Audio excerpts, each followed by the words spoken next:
اگر آپ اسرائیل کے خیرخواہ ہیں تو آپ کو پریشان ہونا چاہیے، کیونکہ اسرائیل کو اس وقت 6 محاذوں پر لڑنا پڑ رہا ہے اور اسرائیل یہ جنگ ہار رہا ہے۔ یہ میں نہیں کہہ رہا، بلکہ یہ اس وقت مسلمانوں اور عرب دنیا کے سب سے بڑے دشمن، یروشلم میں نیو یارک ٹائمز کے بیورو چیف تامس فریڈمن، جو کہ فلسطینیوں پر اسرائیلی تشدد کے سب سے بڑے حامی یہودی ہے، ان کا کہنا ہے کہ فلسطینیوں کو سبق سکھا دینا چاہیے، اسرائیل کو اپنی بستیاں آگے فلسطینی علاقوں میں پھیلا دینی چاہیے۔ نیو یارک ٹائمز میں اپنے تازہ مضمون میں وہ لکھتے ہیں کہ اگر آپ اسرائیل کے خیرخواہ ہیں تو آپ کو جان لینا چاہیے کہ اسرائیل یہ جنگ ہار رہا ہے۔ آپ کو اس جنگ کے بارے میں پریشان ہونا چاہیے۔ ان کا مخاطب ہونا مسلمانوں کے لیے نہیں، بلکہ ان اسرائیل کے حواریوں اور اس دوستوں ملکوں کے لیے ہیں جو کہ اس وقت سب سے زیادہ کنسرن ہے، فکر مند ہے اسرائیل کے لیے کہ اسرائیل یہ جنگ جیت جائے گا۔ ان کو وہ متنبہ کر رہا ہے کہ اسرائیل یہ جنگ ہار رہا ہے، کیونکہ اسرائیل نے 1967 میں جو جنگ شروع کی تھی وہ محض 6 دنوں کی جنگ تھی، جبکہ یہ جنگ 6 محاذوں پر لڑی جانے والی جنگ ہے، اور اسرائیل کے لیے یہ جنگ اکیلے جیتنا ناممکن ہے۔ ٹامس فریڈمن لکھتے ہیں کہ بطور صحافی اس سے پہلے بھی وہ اسرائیل کی جنگوں کی رپورٹنگ کر چکا ہے، لیکن ان میں سے یہ والی جنگ سب سے زیادہ پیچیدہ جنگ ہے، اور ایک بات واضح ہے کہ اسرائیل یہ جنگ ہار رہا ہے۔ وہ اتنی مایوسی سے یہ بات کس طرح کہہ رہا ہے؟ اگرچہ اس وقت امریکہ، اسرائیل جو کہ دنیا کے سب سے بڑی طاقتور فوج اور سب سے بڑے نیوکلیر پاور کے مالک ہیں، ساری دنیا کے ممالک اگر ایک طرف ہو جائیں اور اسرائیل اور امریکہ کی طاقت ایک طرف ہو جائے تو وہ اس کا مقابلہ نہیں کر سکتی۔ لیکن دلچسپ بات یہ ہے کہ ٹامس فریڈمن کا خیال ہے کہ امریکہ اور اسرائیل مل کر بھی یہ جنگ نہیں جیت سکتے۔ اس کی تجویز یہ ہے کہ جیتنے کی ایک ہی صورت ہے، اور وہ یہ کہ اسرائیل اور امریکہ ایک عالمی اتحاد بنا لے۔ اچھا، یہ اتحاد، دلچسپ بات یہ ہے کہ یہ اتحاد عسکری اتحاد نہیں ہے، کیونکہ امریکہ اور اسرائیل، جیسے میں نے کہا کہ اس قدر دنیا کی سب سے مضبوط اور طاقتور فوج ان کے پاس ہے، نیوکلیر پاور جس کا کوئی مقابلہ نہیں کر سکتا ان کے پاس ہے، تو پھر یہ چیلنج ہے کون سا؟ یہ کون سا چیلنج ہے جو کہ ان کو پریشان کیے ہوئے ہیں؟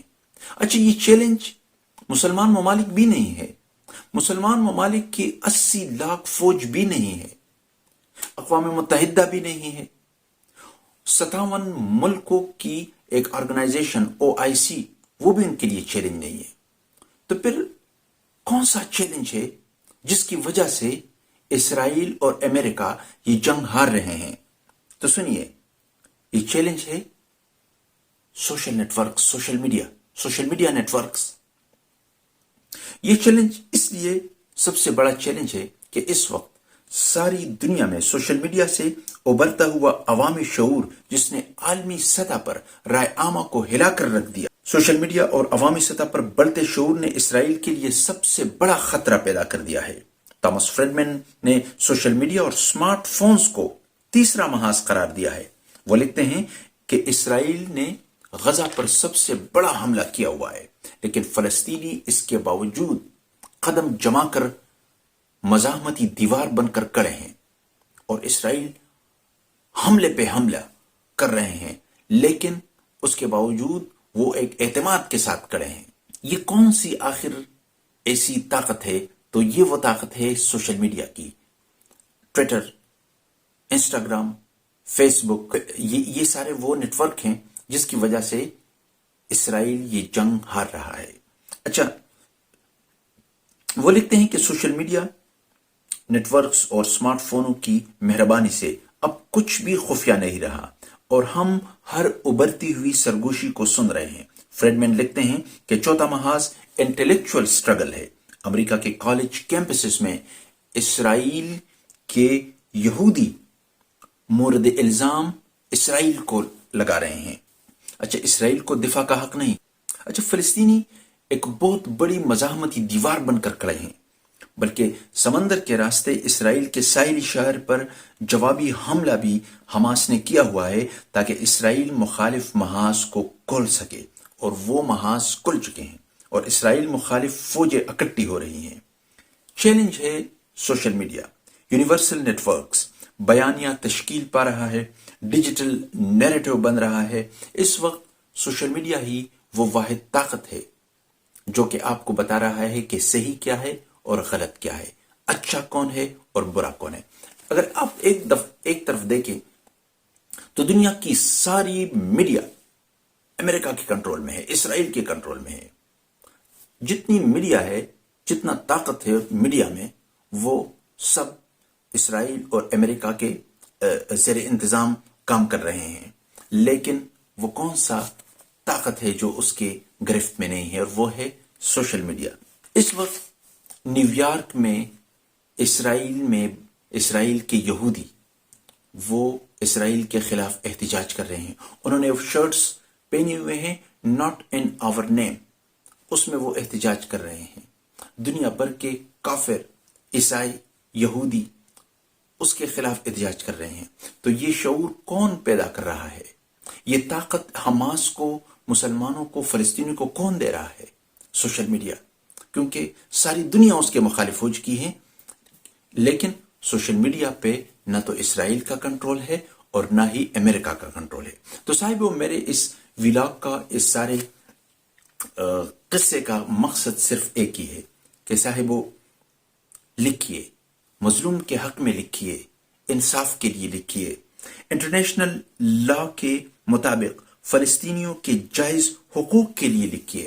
اگر سوشل میڈیا کے اکاؤنٹ کو بچانے کے لیے آپ نہیں لکھتے تو پھر تو آپ سے وہ یہودی ہزارہا درجہ بہتر ہے جو کہ اس وقت اسرائیل کے خلاف جہاد کر رہے ہیں اور ناٹ ان آور نیم کے شرٹ پہنے ہوئے ہیں۔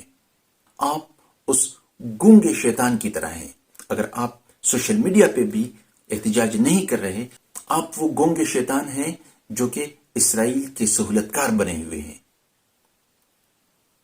اگر آپ نے سوشل میڈیا کا استعمال نہیں کیا، کیونکہ ساری دنیا میں اس وقت ایک بہت بڑی پاور ہے کہ غلط کو غلط اور صحیح کو صحیح ثابت کرنا، یہ پاور اس وقت صرف سوشل میڈیا کے پاس ہے۔ تو صاحبو اٹھیے، لکھیے، انصاف کے لیے لکھیے، مظلوم کے حق کے لیے لکھیے، انٹرنیشنل لا کے مطابق فلسطینیوں کے جائز حقوق کے لیے لکھیے۔ اپنے سوشل میڈیا کے اکاؤنٹ کو بچانے کی خاطر اگر آپ نہیں لکھتے تو آپ وہ گونگے شیطان ہیں جو اسرائیل کی سہولت کار ہے۔